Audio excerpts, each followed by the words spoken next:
Saudara, pasangan suami istri di Serang, Banten jadi korban perampokan di rumahnya.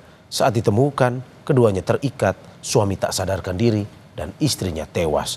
Diduga keduanya merupakan korban perampokan. Pasangan suami istri ditemukan warga dalam kondisi terikat di dalam rumahnya di perumahan Puri Anggrek, Serang, Banten. Warga bilang peristiwa itu pertama kali diketahui usai anak korban keluar rumah berteriak minta tolong. Warga yang mendengar lantas mendatangi rumah korban dan mendapati kedua korban dalam kondisi terikat. Suami ditemukan di dalam karung dalam kondisi tidak sadarkan diri. Sementara istrinya ditemukan tewas dalam keadaan tangan terikat. Saya mendengar kayak ada gembok sama pagar dibuka gitu, diketok-ketok. Saya bangun. Saya keluar, saya lihat di pagar saya nggak ada, penasaran. Saya keluar pagar, anaknya udah minta tolong, anaknya masih kecil, sekitar umur 7 sama sekitar segitulah anaknya. Minta tolong, nangis-nangis. Saya udah firasat buruk, malam-malam anak minta tolong sambil nangis, langsung saya teriak.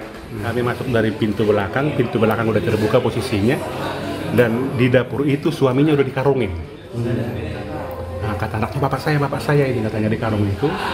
Saya lihat ke kamar tempat tidur mereka.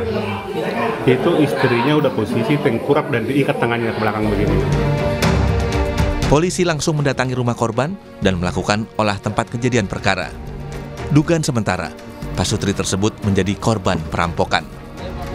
Sudah ditemukannya korban meninggal dunia, perempuan di perumahan ini. Untuk sementara kita masih lakukan penyelidikan.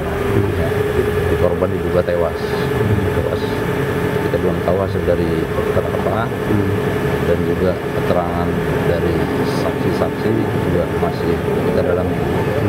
Suami korban itu juga masih di rumah sakit. Kita akan coba mencari keterangan dari suami korban, apakah ada barang-barang yang hilang di rumah.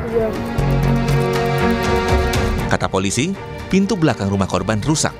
Diduga pelaku masuk ke rumah korban melalui pintu belakang yang dibobol. Suherdi, Kompas TV Serang, Banten.